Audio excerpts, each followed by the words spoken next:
Welcome to the Art of Procurement podcast with your host, Philip Eidson. Here, thought leaders share the trends, strategies, and tactics that you can use to elevate the role of procurement and your career. Hi there, everybody, and welcome to this week's Art of Procurement, powered by SIG. And my guest today is Walt Charles, the Chief Procurement Officer at Biogen. I'm sure that Walt will be well known to a number of listeners. He's a longtime CPO. He's worked with really illustrious companies such as Johnson & Johnson's consumer division, Kellogg's, Kraft Foods, and now at Biogen, just to mention a few. And as you'll hear in the interview, Walt's really passionate about the potential power of procurement, but he also has the view that some of our more traditional approaches, and an example would be the Pareto principle, as it applies to how we determine which spend and which categories to work on, that some of those approaches may no longer be fit for purpose. Now, with that in mind, Walt's really achieved some significant results. He's done that importantly with his current teams, so without the need to really invest heavily in new capabilities. And he's done that by, really looking at redesigning processes and by investing a lot in enabling tools and enabling technologies. And so in the interview today, we talk about the how, how has he achieved those results, with a really specific focus today on tools and technology. But in the first part of the interview, I really wanted to dig a little deeper as well into Walt's background and what his philosophies are as a leader. Now, our conversation is almost an hour long. It could have gone on a lot longer, so I really hope that you enjoy it as much as I did. And so, in my first question, I actually asked Walt if he'd always aspired to be a CPO. The answer to that, no. I started out my career largely in an engineering role, and so I graduated from undergrad with a Bachelor of Science in Engineering. Then ultimately evolved that to a Master's in Engineering in Environmental Engineering, and realized very quickly on. And it took about 8 years. That's my definition of glacial quickness. Right. It took about 8 years to figure out that engineers like what they're doing, and therefore there's very limited growth as a function of being an engineer, at least at the company that I was working for at the time, which was Merck. And so if I wanted to grow, I needed to pivot. Yeah. Right. And so, and I saw that there were some really cool jobs that actually leveraged engineering skill sets. But they were on the business side of the business. And so, so I pivoted from being kind of wanting to be an engineer to wanting to kind of leverage my engineering skill sets to something that was going to be more businessy. So I went back to B school to get a B school credential and MBA, and basically then started to find opportunities that would get after it. So, but when I got to procurement, when I finally arrived at procurement, then I wanted to try to aspire to be the top of the house of that particular function wherever I was. And so, and I imagine for the last 8-10 years or so, it's been largely a procurement journey, even though I've been on 5 or 6 supply chain leadership teams and or business leadership teams at those companies you mentioned. So what was it about procurement then that when you found procurement, you decided, okay, this is the career path, or this is the area that I want to kind of dedicate my career to being an executive leader in this space? Yeah, so I would tell you that I wish I was a better architect, right? But I wasn't, right? So I kind of, as an engineer, my last job in engineering in Merck was I was building a boiler water infrastructure upgrade, about a $40 million project at the Rahway facility. And in that project, you basically buy a bunch of stuff, and then you give that stuff to people to put it all together, right? And I realized that I had a lot of fun buying stuff, right? But all my challenges hit when we were forced to put it all together, get the engineering and the discipline and the trades all together to kind of get after it. And I said, wow, wouldn't it be great if I could simplify my life and just buy stuff for a living? Yeah, right. And so that was just the fit-up. Had a lot of fun buying stuff. Didn't like the putting it together piece. So buying stuff seemed to be a logical kind of pivot. And so that was the first kind of foray, in largely an engineering capacity, building a large-scale capital project where the first step is buying a bunch of stuff and then, give it to the trades to put it all together. So that was the the deal. But yeah, but when I got there, when I finally pivoted to procurement, I finally realized that, wow, this is not only really fun, but you can have a huge impact on the P&L of your respective companies through this role, which was also something that was compelling for me. Yeah. So those were the kind of the high level thoughts that I had about the first synapses around procurement, which was, wow, buying stuff is fun. As an engineer. It's funny how we all, or most of us, end up falling into it and then wanting to stay as soon as we get there, but without really having a desire up front to say, that's the career for me. That's where I want to focus or target myself. Correct. When you're talking to others now that are perhaps in business school or doing undergraduate degrees, as part of your recruiting, do you find that more and more people want a career in procurement, or is it still something that's a little bit unknown on the outside? Yeah, I think actually you'll find people of two different varieties, right? There are some folks that actually understand what procurement does, even at a very young age, because they may have had some type of exposure to us while they were figuring out what it is they want to do. So when I'm recruiting, those people that understand and like and know that those are easy. Most of the time, procurement, you have to sell what procurement does, right? And we, as practitioners, I think do a poor job of kind of talking about the impact we're able to have to build the excitement and enthusiasm for the function that you see already being built for guys like finance and marketing, right? So we've got to figure out how to develop some mojo and some brand recognition, and maybe some brand advocacy around what the function does, in my view, because there should be, in my view, lines around the block for folks wanting to play in the procurement space if they knew what it was we were doing on a daily basis. Yeah. So that's kind of my take on it, and and fortunately, I've been blessed with some really, really good teams. So, and a lot of them typically stay, which is great too. So I've been really fortunate. One thing I just wanted to touch on there is it's funny how we're not necessarily the best sales people of our own profession, yet what we do revolves so much around change and spurring change. But it's something that doesn't necessarily come natural to us. And so I do feel that inhibits sometimes just our ability to get the word out, either internally but also externally when we're talking to people. Even now, I think, every single person I talk to and I say what I do and what profession I'm in, they're all like, what the heck is procurement? It's funny. Yeah, if you want to be a doctor, do you try brain surgery or proctology, right? Mm-hmm. There's an analogy there between being a sales and marketing guy or a procurement guy, which, and obviously you won't use that, but I mean, that's the challenge. Yeah. Right? The challenge is, if it's something you fall into versus something you are intentional about wanting to get after because you've learned about it. I think most people fall into the fall into bucket as opposed to are intentional about it. And then once they learn it, they either like it or opt out, right? Opt to do something different. So as you've progressed in your career journey, are there some, let's say, fundamental perspectives or beliefs that really shape your philosophy or that you've really tried to carry through from role to role and that really inform kind of how you operate?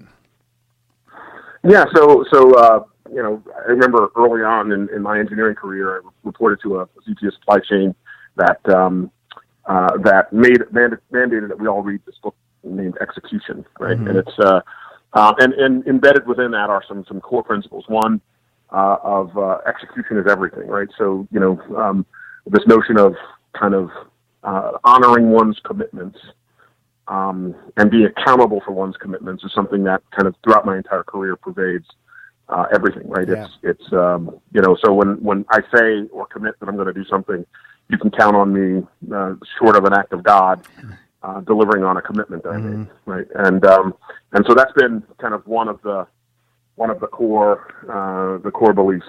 The second one for me is about learning matters, education matters, right? Yeah. And so and initially I thought I was a smart guy before I went to B school.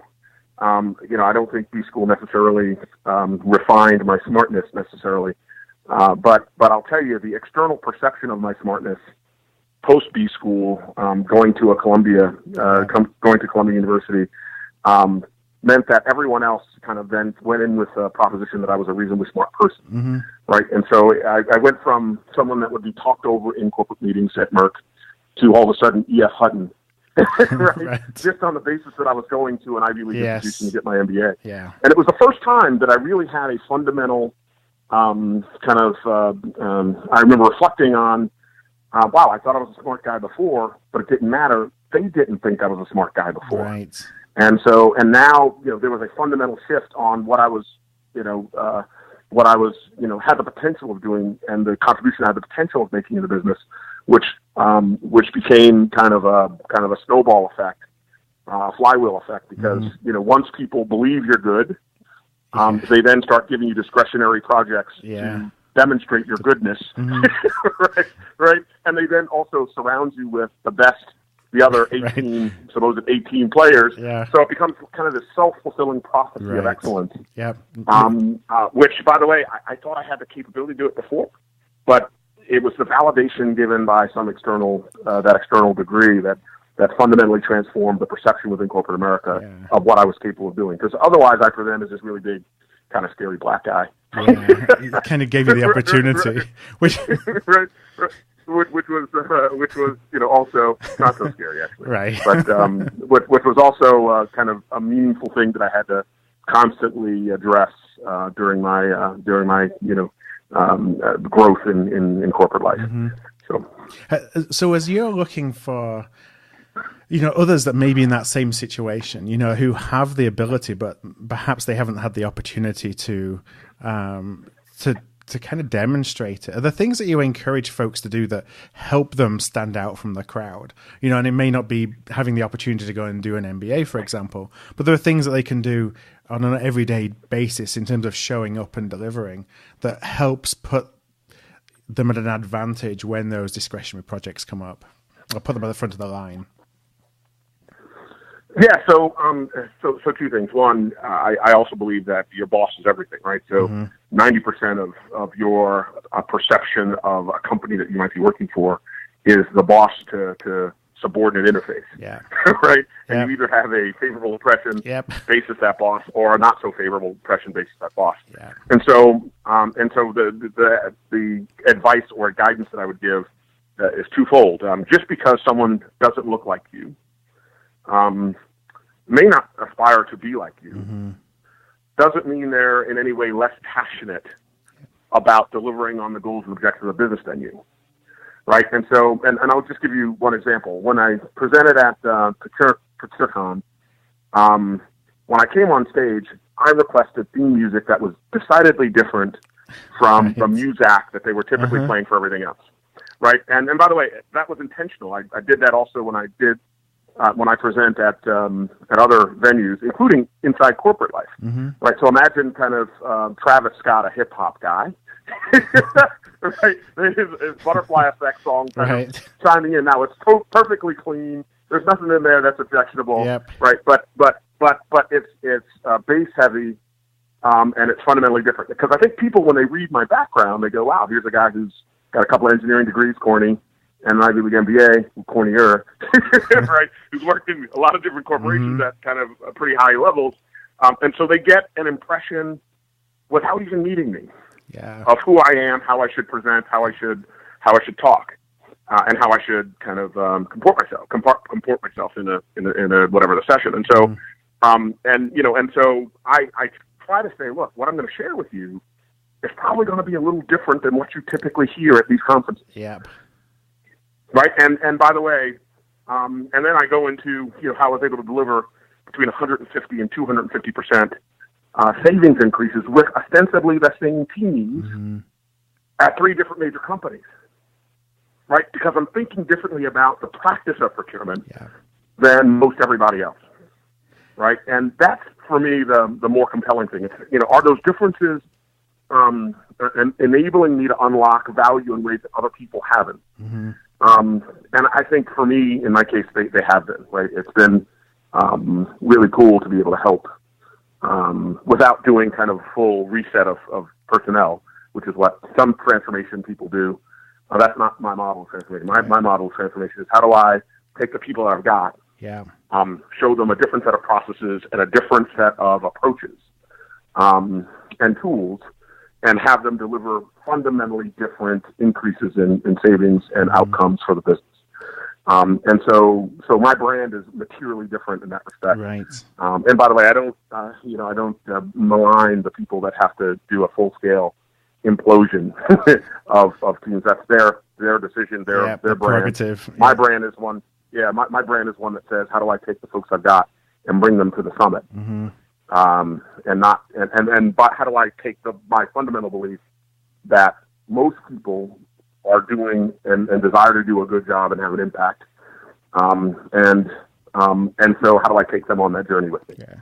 And so I've got a fundamental, maybe a fundamentally different framework of people value, also, which is, I think everybody counts, right? So that's just one philosophical framework that's different. I want to come back to that in a second. Just for context, though, I wonder if you could just share a little bit more about your team right now at Biogen, just so listeners can kind of contextualize or perhaps even place their journey in comparison to where you are on your journey at Biogen. Yeah, so at Biogen, I lead the procurement team for the business, which is responsible for all third-party buying above a threshold. So probably 90% of the buying for the business will come through my desk or one of my team members. Yeah. We've got a reasonably lean team, but we're tools enabled. So we use next generation supplier discovery tools to help find suppliers more robustly in the highly disruptive world of the supplier ecosystem these days. Yeah. It's incredibly important to find the Uber and everything you're sourcing, and so that's one of the things that we've got that I think is fundamentally different. That's one. Two, I'm a process. Probably by virtue of the fact that we've got this. My engineering background, I've got a process centricity that's materially different, I think, than some other CPOs. So I love process and I love data.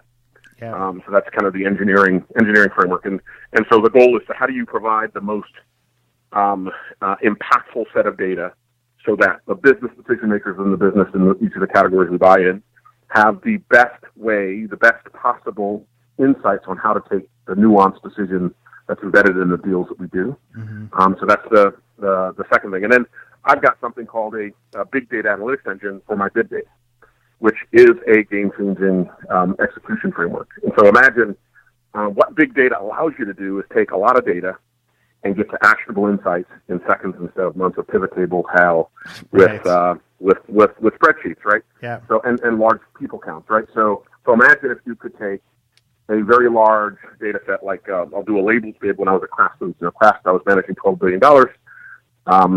They had labels, packaging, for all of the SKUs that go into Kraft Foods, everything from Mio to mac and cheese, right? And if you remember there's this wonderful commercial with neon-colored mac and cheese that most kids have, that has 97% penetration in everybody's wardrobe or pantry. Yeah.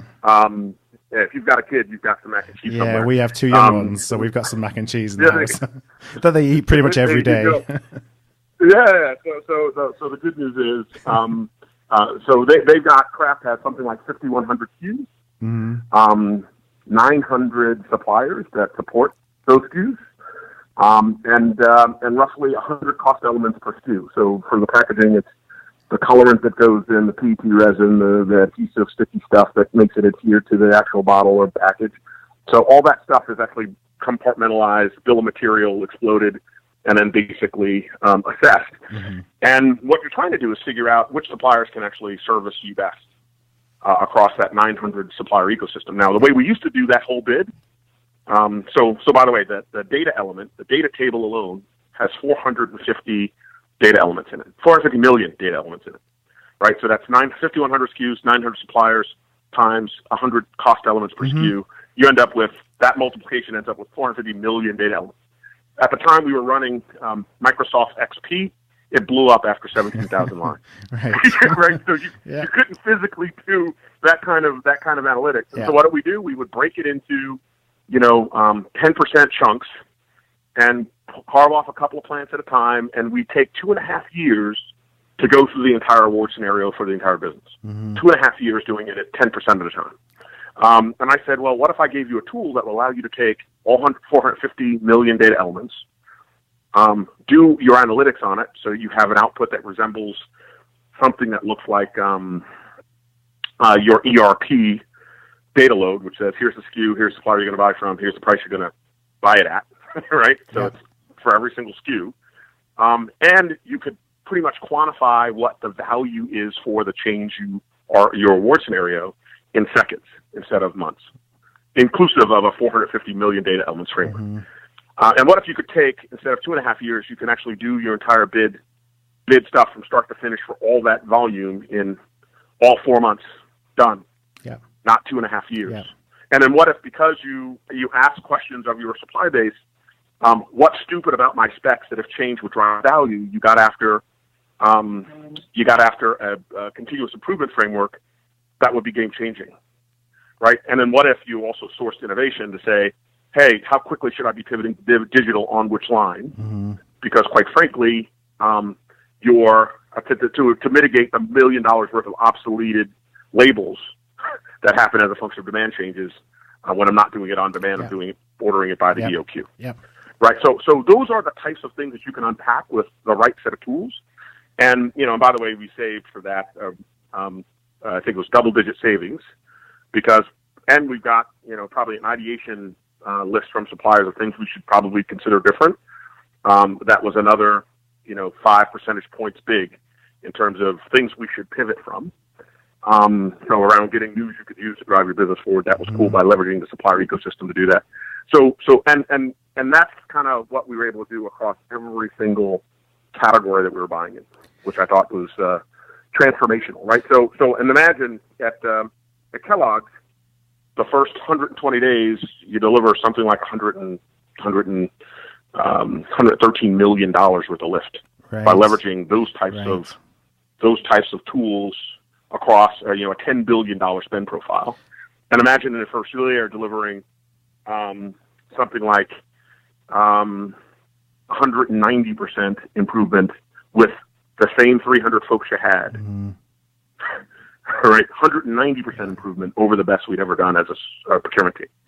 So I want to talk about tools in a second, but I'd love to just kind of explore that for non-SKU based purchases. So if we think about, indirect services, for example, how would we take that kind of approach? Again, agnostic to the tool right now, but to then drive those same outcomes on something which is, less design based, I guess. It's less off the shelf. Let me give you the Let me give you the application. I did talk to some of this at the ProcureCon event where that was identified for indirect. So let me give you the indirect framework. So today, whether you're professional services or marketing services or consulting or whatever, right? A lot of that stuff can be broken into what I would call time and materials elements. Yeah. Right. So you got some people being mobilized by giving them a couple of hours or a number of hours to get after a list of deliverables that are embedded in whatever you're buying. Yeah. Right. So if you think about that, and most people have already gone through, if they've gone through category framework, they said, okay, so how do I normalize across all of my suppliers what a grade level 1 is, a grade level 2 is, a grade level 3, and they've come up with a rate card, right? And it's a normalized rate card across a bunch of different players doing the same stuff, right? And so, and by the way, and they typically negotiate whatever that rate card stuff is down, and that's pretty much where Excel stops, right? Right. So if you're using spreadsheets, you get a rate card, then it's just a haggle job, right? But what you don't really have is the ability to understand, well, am I for this particular deliverable, a marketing services deliverable, you've got a grade level 7, and a grade and 10 hours. So what if you had a tool that allowed you to go out to 900 suppliers for that same marketing services deliverable, and you would realize that you have variability in, so once you have a normalized list, you'd have a variability in number of hours and even the level that you should be charged for that particular deliverable, right? Some cases, for legal services, it might be paralegal. In other cases, it might be the full partner, right? And so imagine now you've got data from a bid that says, because you've got a lot of players in the mix, that says, hey, you go back to your incumbent and you say, hey, thanks for giving me the rate card concessions. That's great. So we've got the rates where that seem to be competitive. But I'm looking at the deliverables that you have for the most recent marketing services deal, and you're aware that we had 50 other people on that bid, right? Yeah, I'm aware of that. Are you aware that for this particular deliverable, line item number 6 out of 2,000, you're charging me for grade level 10 when everyone else in the bid says it's a grade level 2? Help me to understand why you are materially disadvantaging yourself by overstaffing with the wrong level. So that's the first question. And then you go to the next question and say, and by the way, it's a grade level 2, but the number of hours that you're charging is 10 hours, when everyone else says that's a 2-hour deliverable to kind of get done for us with the scope we've got, apples to apples. Help me to understand, and so it takes it down 2 other clicks that you can't get with Excel in a robust way.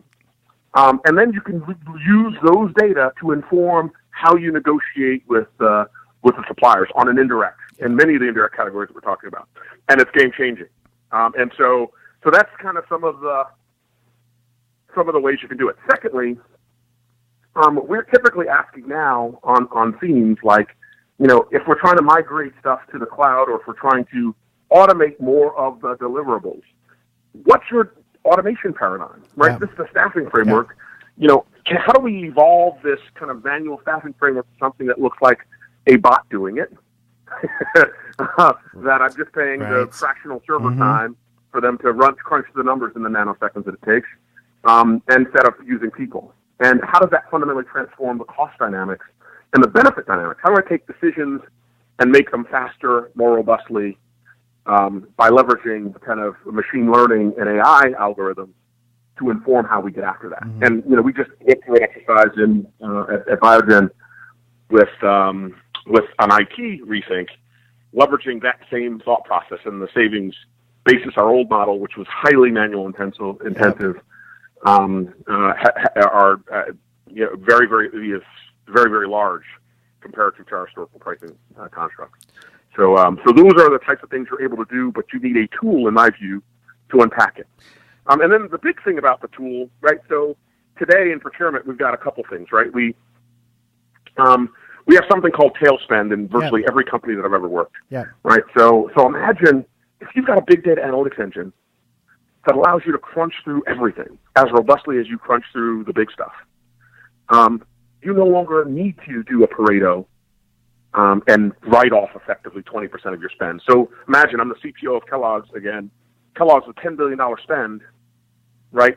I'm writing off as a function of the Pareto process that I had on the front end, my tail, which is 20%, which is 80% of my suppliers and 20% of my overall spend profile. That's a $2 billion problem, right? Just in the process.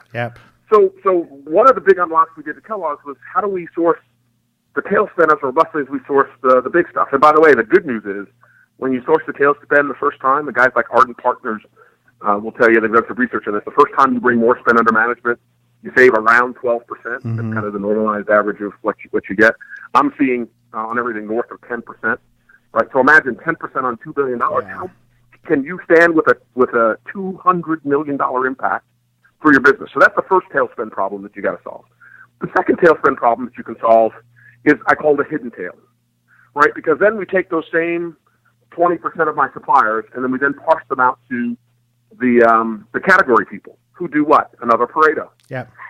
Right. And so the hidden tail at the category level basically means that you're writing off as a function of your process 40%, as much as 40% of your overall spend as a function of your first line Pareto and your second line Pareto, because someone told you that with an Excel universe you can't possibly do it all robustly. Well, with a big data analytics universe, I believe you can unlock all of it, and you could unlock it robustly. Now that's just the cool stuff.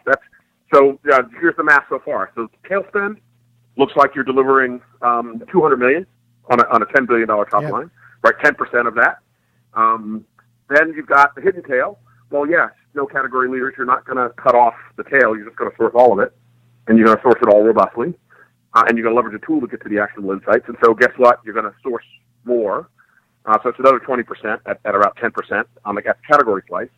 But then imagine if you were able to actually get after the aspiration of clean feeding and the A.T. Kearney kind of based gemstone / chessboard model, where there's 64 elements of goodness on everything you should be sourcing at the SKU level or at the deliverables level. And how many of us just write off 99% of that and say, I think the value levers are going to be three of these, and you might be wrong, right? So, you're just making assumptions. Being able to source all of it as robustly using kind of that chessboard framework for everything, because you're no longer mired in the muck of having to do analytics with Excel, with a spreadsheet. That's the huge unlock, the aspiration. And so imagine being able to deliver 150% to 250% of what you did on your base 60% of your spend. So at Kellogg's, 60% times $10 billion is $6 billion bucks, and you're able to unlock another 3 to 12%, 3 to 15% on that, because you're able to do it more robustly, include more suppliers, find the Uber-like disruptors in every category you're sourcing in, find the innovation and figure out how to cadence that in to the things that are driving value for you by leveraging a new tool and a new methodology. That's what I've been able to do with the last 3 companies, and Biogen being one of them. And I believe that every single CPO on the top 1,000 companies, if they adopted this framework, could get after a material unlock in value for their business. And I'm willing to help 300 of it. Well, I'm sure there's a lot of kind of eyes wide open, thinking about the numbers of what you've been able to achieve. I have a kind of an infrastructure question. It goes to the tools again. Sure. So what kind of, there's a lot of technologies you obviously need to use to actually make this possible, especially with the resources you already have access to. And you talked about that right at the beginning of doing this with what you have, not blowing things up and starting from scratch. What kind of tech infrastructure do you need to actually enable this?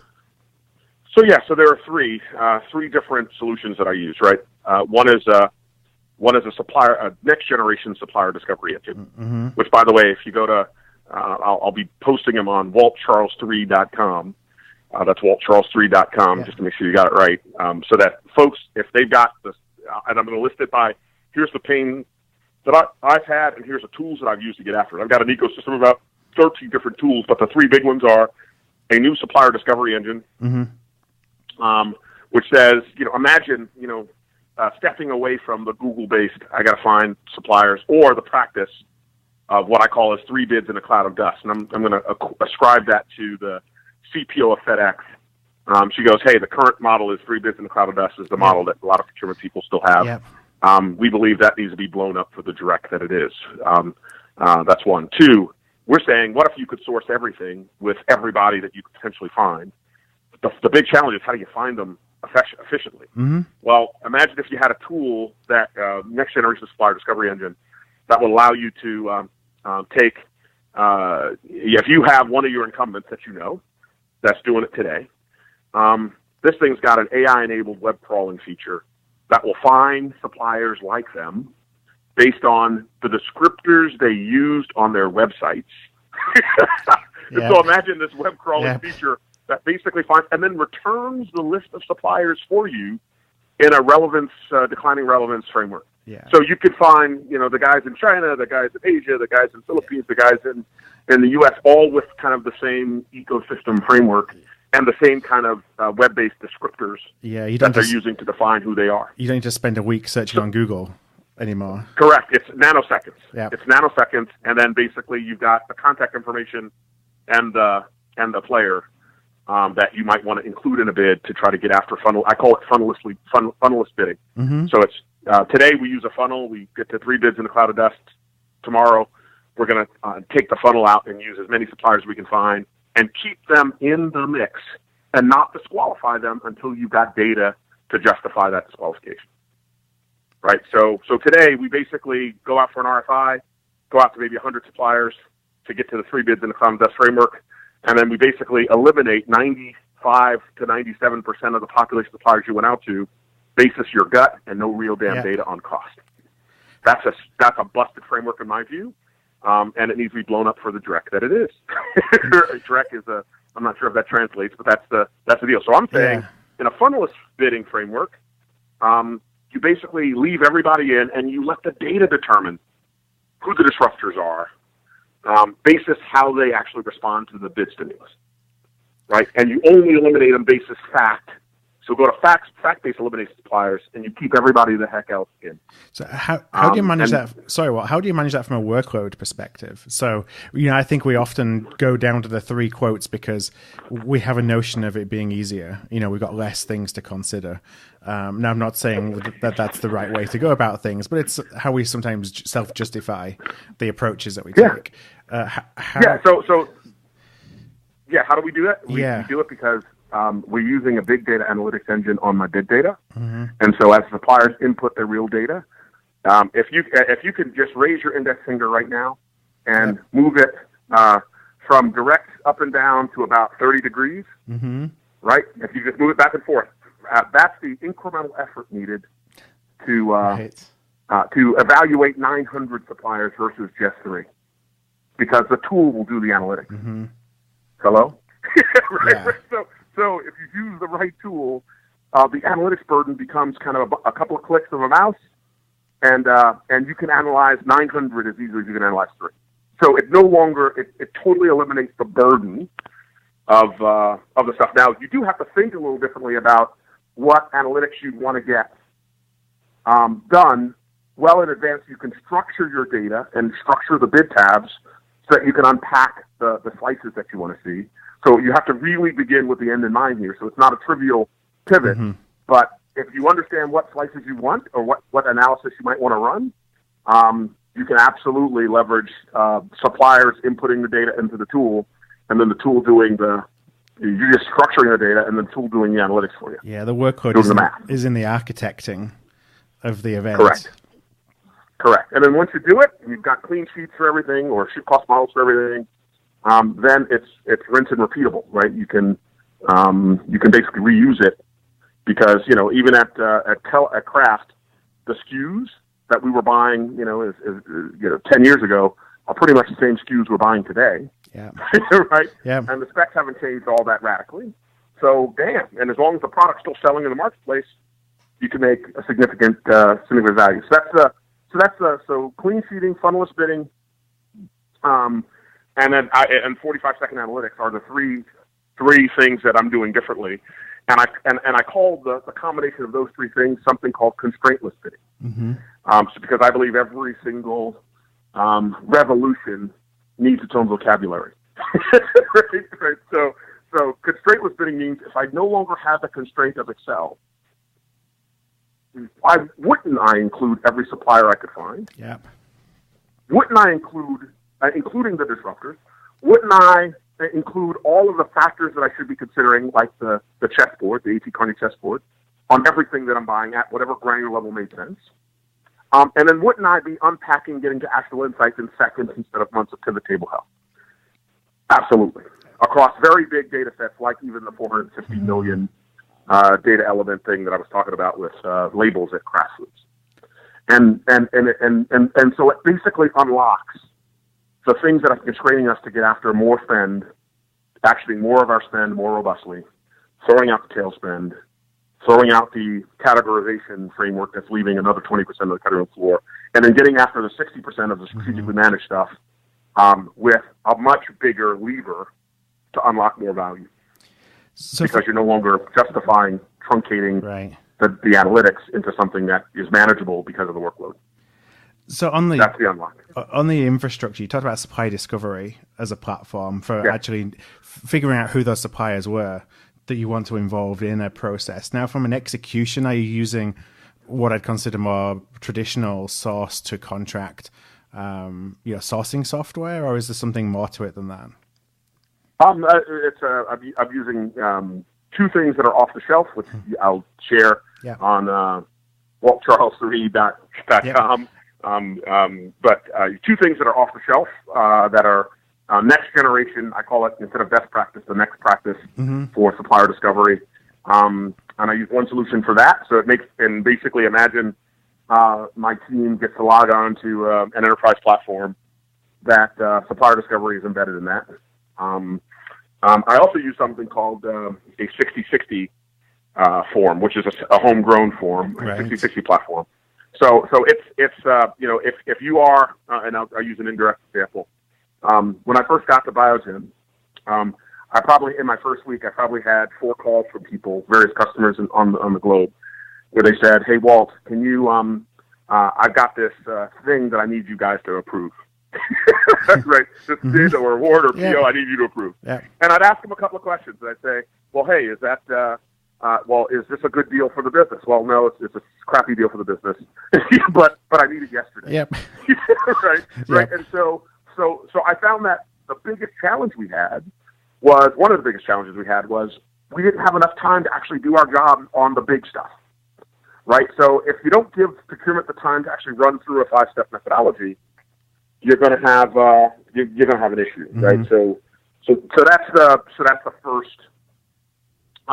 thing. So how do I feed a certain population of stuff, usually about 5% of my transactions, the big stuff, with enough time to actually put it through a procurement solution? And so I built a platform to actually do that. Yeah. And it kind of is a combination procurement intake form, right? And then a workflow tool to the respective category folks, and a communication tool to all of the stakeholders that might want to be involved in that particular bot. Yes. Right. So, and what it does is it allows some transparency in our process, so that folks understand exactly what's coming up when through that 5 to 7 steps. Yeah. And you know, when you've got, you know, when I was at J&J and I had stakeholders on a category that were in the U.S., my category people, the local people that were executing packaging had local stakeholders and local players and local suppliers they were all interacting with. And oftentimes the category people had zero visibility of what was going on the ground. And so this fixes that kind of distributed kind of knowledge model. So it's kind of awesome. And then, centralizing all the information and making it accessible for everybody. Correct. And by the way, it's access rights protected. So if you were invited to be on the project team in the charter, or you were the initiator, you basically were included. And then everybody else that needs to see it, including your manager, your senior director, your CPO in the region, and the CPO globally, could drill down and see what the heck was going on your deal basis of that. It's a really cool kind of visibility tool. And it's got some pretty cool data viz engine on it, which is pretty robust as well. So that's the second one. And then the third one is a big data analytics engine. And I use an off-the-shelf solution, but it's how I deploy it that's different. And so there's a supplier that does have the ability to actually handle large chunks of data, give you an analytics queue, take seconds to get to actionable insights on very large data sets, which is fantastic. But you know, they used to be they are ostensibly a niche guy for complicated stuff. Yeah. And I'm saying, you know, my underlying premise here is that every single bid is complicated. It's a big data problem if you did it with the robust lens. A lot of suppliers and a lot of different cost attributes translates to a big data problem. And so that's kind of how I think about it. And you know, again, I can share with folks the tools, and I'll just post them on my site. And then basically it'll be, if you have this problem, then you can go here and I can just click the button and it'll basically workflow it so that you can. And if you want me to just connect you to the right player at those companies, I can do that too. Yeah, and because there's a couple of them know exactly what I'm doing and how I'm doing it and how to drive value, and you want to make sure you talk to the right player. And I will include a link to that in the show notes for the show as well. So folks, and I'll give the link out at the end of the interview, so folks can just go and click right through. Because I think a lot of people listening to this will definitely want to know that. Oh, absolutely. It's what tools are you using and how do I use them too? Most frequently asked question, by the way, every time I present. How does somebody who's listening to this and they think, I want a piece of this, or I want to start thinking about my investment in tools because I can see how tools can enable what I'm doing. How do you make the business case? Or is there I'm sure there's not a one way that's going to work for everybody, but how have you approached building business cases for investment in technology? Yeah, so typically what I'll do is I'll try to architect a pilot, right? Mm-hmm. So at Kellogg's, when I advocated for a different tool suite, I basically said, so we're going to, and a different methodology for how we're going to approach it. I basically said there are two buckets. One is, okay, what are the tools that I'm going to need? What's a population of spend that will help me understand if the application of those tools will work here? And then the third one is about what capabilities will my team need to have in order to work in a much more robust way than the way we've worked before, right? So they're kind of three legs of the stool. And so with respect to the first leg, I do a pilot. So at Kellogg, like I said, the first 120 days, we did a pilot and delivered about $113 million in 120 days. I was going for about $1 million a day, just right. slight $1 million a day, right? And what we did was we baked on a whole new framework for how we were going to run at it. And it was, get after all my spend, irrespective of size, leverage the tool to kind of unpack the detailed analytics, and deliver that to the business. We also bolted on a consulting help, right? Because I had certain categories that were really, really good at kind of doing cost breakdown analysis for the stuff that they were buying. So my packaging team, for example, walked the floors of all of the packaging folks to tell you exactly how much equipment is needed, what the cost of that equipment was, what the crewing constructs were, and they can almost build a bottoms-up cost model for what it should cost me to get, this PET resin bottle from a vendor X, right? So you can almost kind of calculate it based on volume. I also had some categories that didn't have a clue how to do that. So how do you find, while you're doing the bid, so how do you find, from a discovery perspective, all the suppliers you need to include, right? So many people didn't have that. But we had, when Methuselah taught me procurement, we had something called Thomas Registry. And there's these big, oversized encyclopedia-type books that if you spent a lot of money for, you would be able to search for suppliers by category. Well, I believe there's a corollary now that's LinkedIn-like, and it's my Supplier Discovery engine, right, which can help find suppliers more easily. And I believe embedded in those suppliers is innovation. So that's the other unlock there. The second piece that we would do is we'd say, okay, give me your 5-step methodology you're going to follow for this. And we said, from a capabilities perspective, these are the 20 questions that we call the moments of truth. These are 20 questions that I'm going to want to get objective data on as you progress through your 7-step methodology. And it was, am I including all suppliers that I should be including to get after this?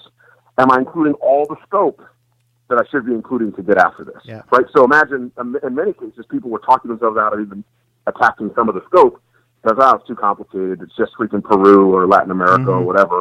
I'm just going to write it off. And we said, no, we're going to throw it all in, and we're going to try to figure out how to solve the whole thing, and understand what we're trading off financially if we don't understand it.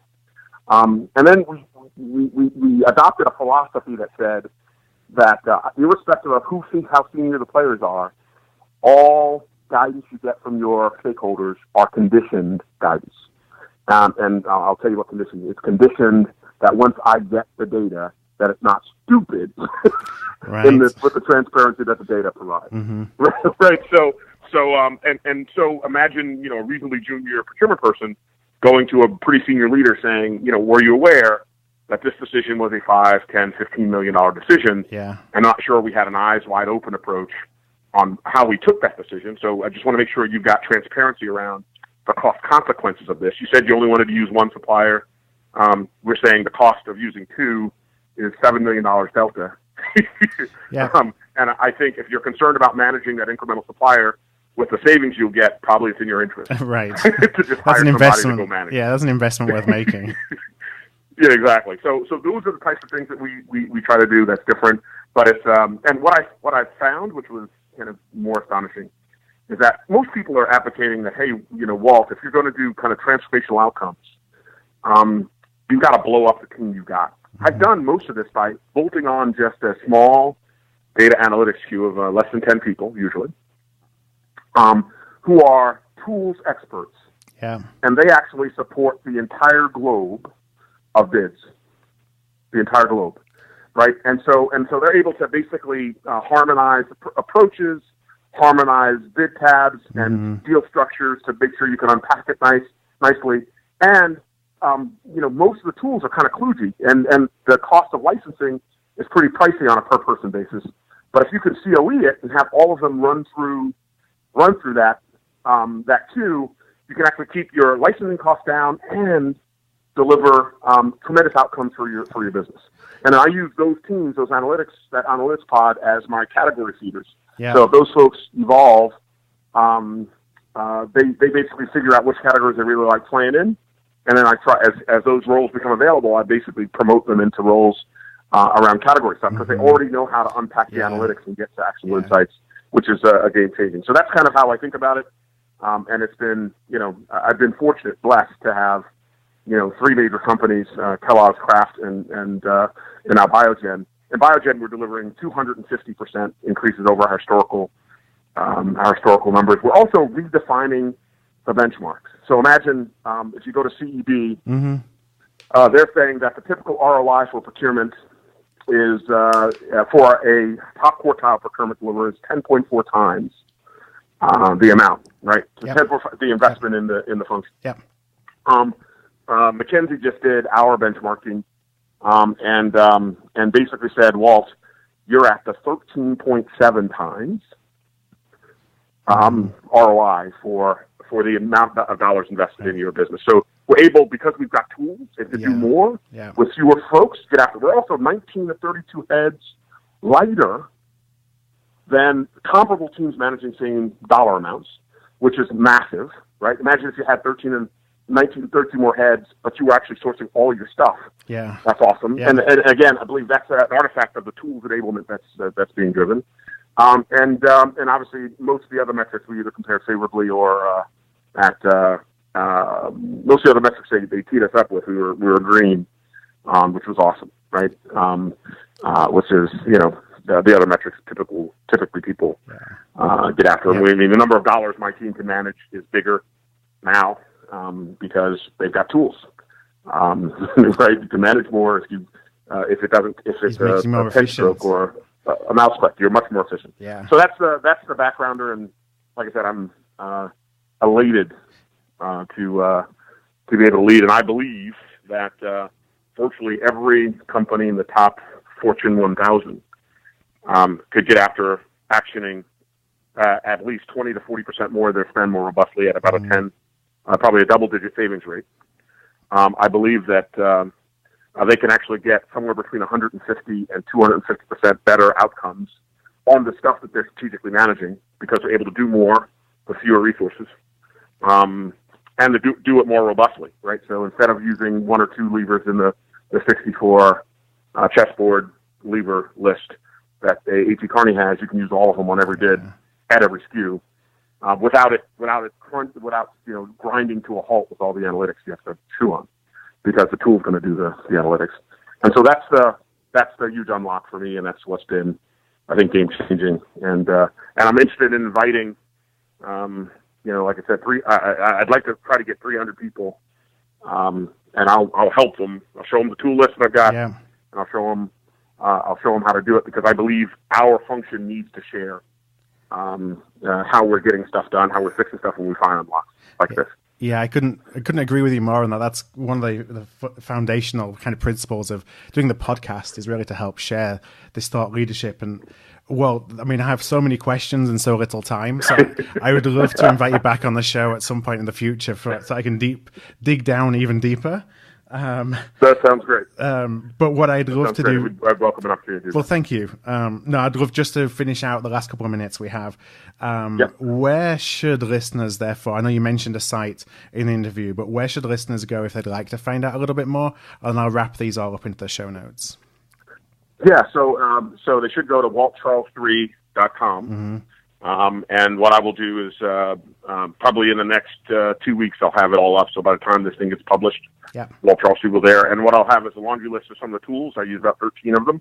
But the three big ones are Supplier Discovery, the Enterprise Procurement Platform tool, the EP Squared tool, and a big data analytics for bid data tool that is game changing.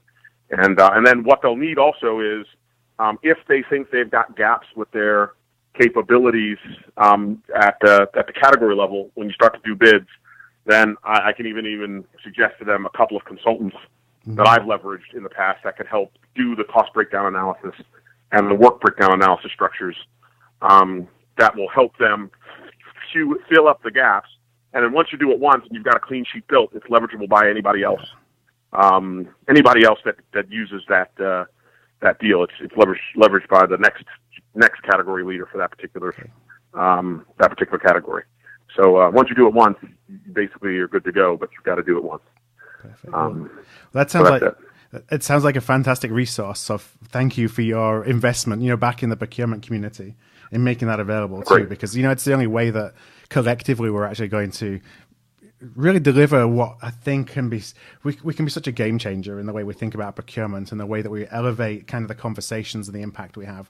But we're really only able to do that by learning from others and being inspired by others and kind of getting the confidence that others have done it, but also seeing how they've done it so we can start validating our own strategies. So correct. And the good news is there's also there was a Supply Chain World article that covered some of this in fall of 2017. I'll also have that on the site so that folks can actually read it. It does one more click or a couple of clicks down into each of the buckets.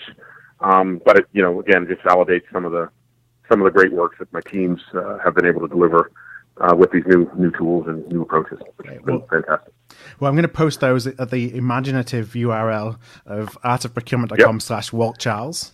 So it took me a little while to come up with that one. That's artofprocurement.com/Walt Charles. And one more time, thank you so much for joining me. It's been a blast. Thank you very much, Phil. Really appreciate the opportunity and look forward to continuing in dialogue with you. Great. Thank you. Thank you for listening to another episode of The Art of Procurement. To find an archive of all past episodes, you can go to artofprocurement.com/episodes. And to ensure you never miss another show, go to artofprocurement.com/subscribe.